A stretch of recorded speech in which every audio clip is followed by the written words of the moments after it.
Spotlight mission 2047 की अगली खबर है यूपी के जिले संभल से। कहते हैं ना कि जहां चाह होती है वहां राह होती है। संभल के जिलाधिकारी डॉक्टर राजेंद्र पेंसिया ने यही कर दिखाया। कैसे करके दिखाया, आइए आप देखिए इस रिपोर्ट में। आने वाले 15-20 साल उन बच्चों के हाथ में भारत होने वाला है, उनको मैं कैसे तैयार कर रहा हूं, ये हमारा बहुत बड़ा दायित्व है दोस्तों। और इसी तर्ज पर हमारे सभी शिक्षण संस्थानों को भी खुद से पूछने की जरूरत है कि क्या हम फ्यूचर रेडी हैं? निरंतर समय से आता है, समय से जाता है। उसी विद्यालय में क्या मिलती है? और क्या नाम है? मोहम्मद रजा। ये दूसरे महीने भी कोई छुट्टी नहीं थी, ठीक है? सारे बच्चे छुट्टी नहीं लेंगे ना, नियमित आना चाहिए।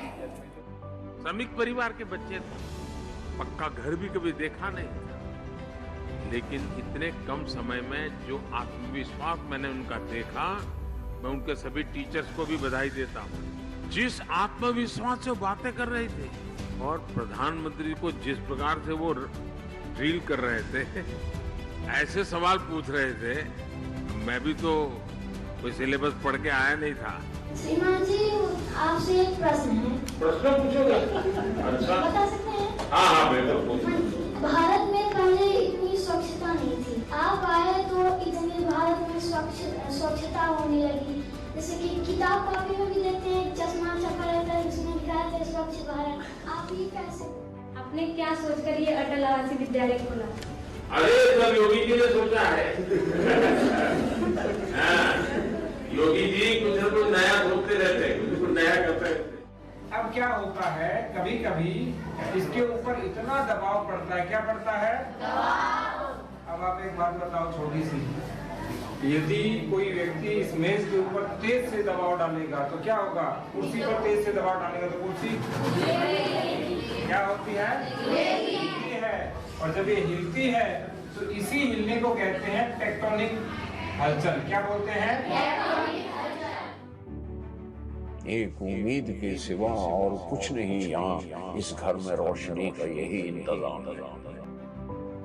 एक उम्मीद के सिवा और कुछ नहीं यहाँ, इस घर में रोशनी का यही इंतजाम।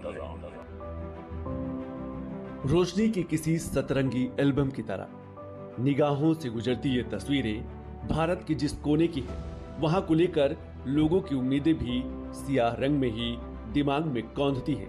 लेकिन सच इससे उलट है, इतर है।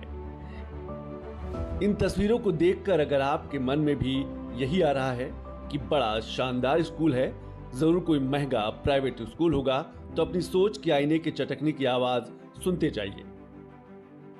ये पश्चिमी यूपी का जिला संभल है। संभल का ब्लॉक है असमोली। असमोली का ग्राम पंचायत है इटायला माफी। इसी का ये पीएम श्री कंपोजिट विद्यालय है, पूरी तरह सरकारी स्कूल। प्राइवेट और सरकारी स्कूलों के बीच तुलना के प्रचलित मुहावरों के प्राइवेट स्कूल जैसा लग रहा है। इस पूरी की पूरी सोच को बदल रहा है। अच्छी शिक्षा और महंगी फीस के बीच जो चोली दामन का रिश्ता बताया या समझाया जाता है, ये स्कूल उस पूरे रिश्ते को खारिज कर रहा है। इस स्कूल में शिक्षा की गुणवत्ता महंगी फीस की मोहताज नहीं है। What does little birdie say? What does little birdie say? In her nest at peep of day. In her nest at peep of day. In her nest at peep of day. In her nest at peep of day. Let me fly, says little birdie. Let me fly, says little birdie. PM Shri का तात्पर्य है PM school for rising India. यह योजना वर्तमान में 5 वर्ष की अवधि के लिए है, जिसमें जो चुनिंदा स्कूल हैं, जो हमारे जनपद में 16 विद्यालय चुने गए हैं, उन सभी विद्यालयों को एक लीडरशिप स्कूल के रूप में इनोवेटिव, डिजिटलाइज और क्वालिटी एजुकेशन और इंफ्रास्ट्रक्चर से सुसज्जित विद्यालयों के रूप में परिवर्तित किया जा रहा है। हाथ काट कर रख दूंगी यदि ये नाम समझ आ जाए तो कितनी दिक्कत होगी पता है। यदि राम समझ आ जाए तो भाई राम राम तो कह लोगे, पर राम सा दुख भी सहना होगा। पहली चुनौती यह होगी कि मर्यादा में रहना होगा, और मर्यादा में रहना मतलब कुछ खास नहीं कर जाना है, बस त्याग को गले लगाना है और अहंकार को जलाना है। अब अपने रामलला के खातिर इतना ना कर पाओगे, सबरी का झूठा खाओगे तो पुरुषोत्तम कहलाओगे।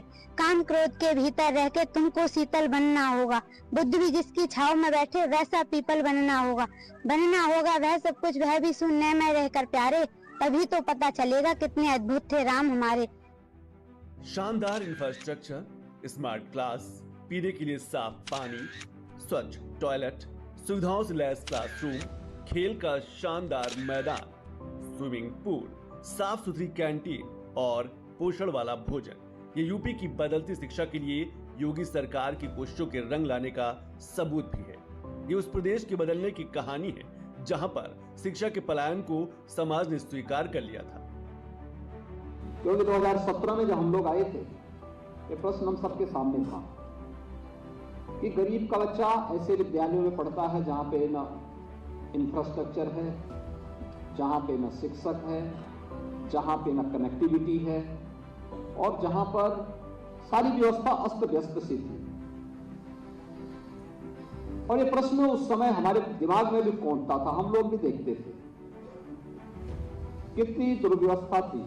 जिस जिले में जाते थे एक प्रश्न उठता था कि साहब अगले सत्र तक ये विद्यालय बंद हो जाएगा क्योंकि अब बच्चे नहीं हैं। पीएम मोदी और सीएम योगी के सपनों का बीज अब संभल के सरकारी स्कूलों में बड़ा छायादार पेड़ बन गया है।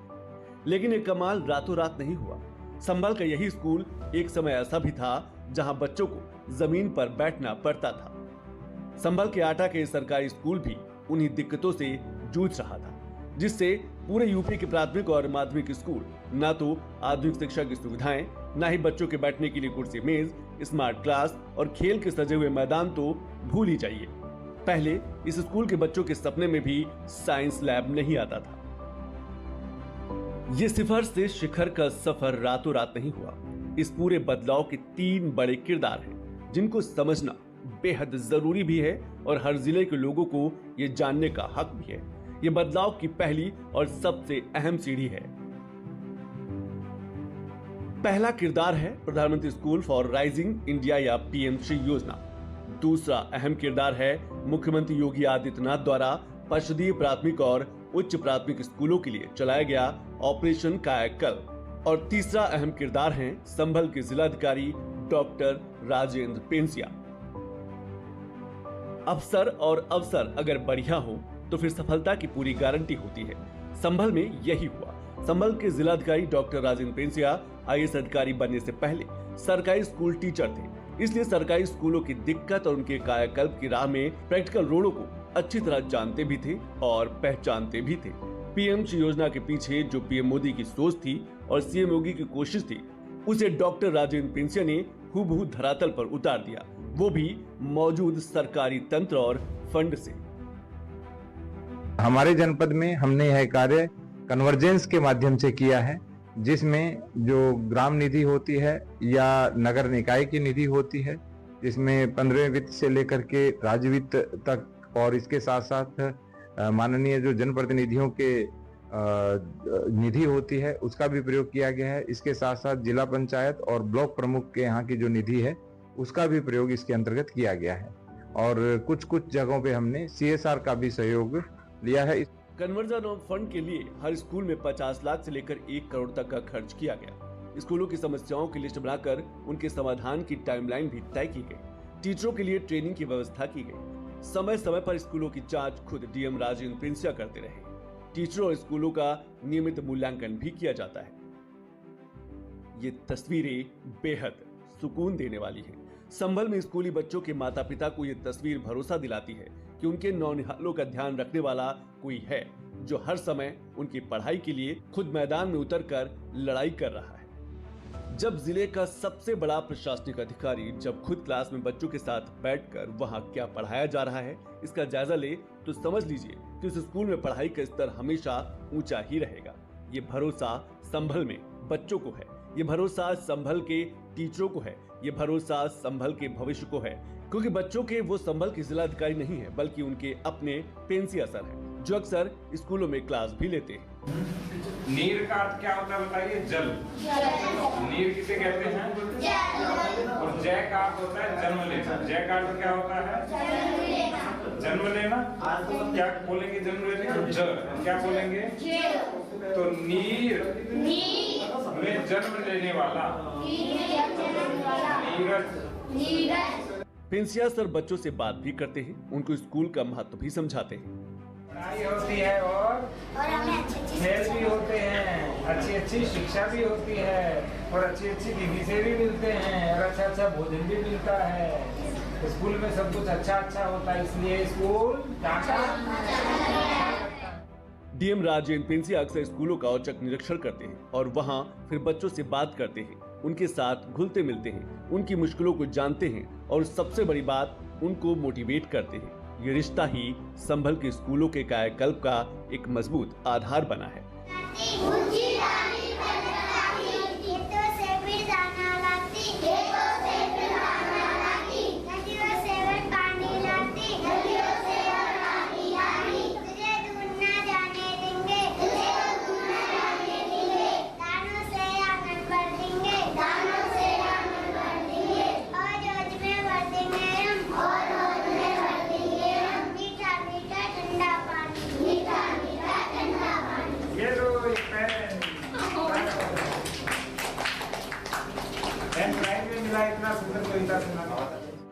संभल में स्कूली शिक्षा के कायाकल्प के इस मिशन में डीएम राजेंद्र पेंसिया ने पीएमसी की गाइडलाइंस और ऑपरेशन कायाकल्प के दिशा निर्देशों के साथ साथ चेक एंड बैलेंस अप्रोच अपनाया है।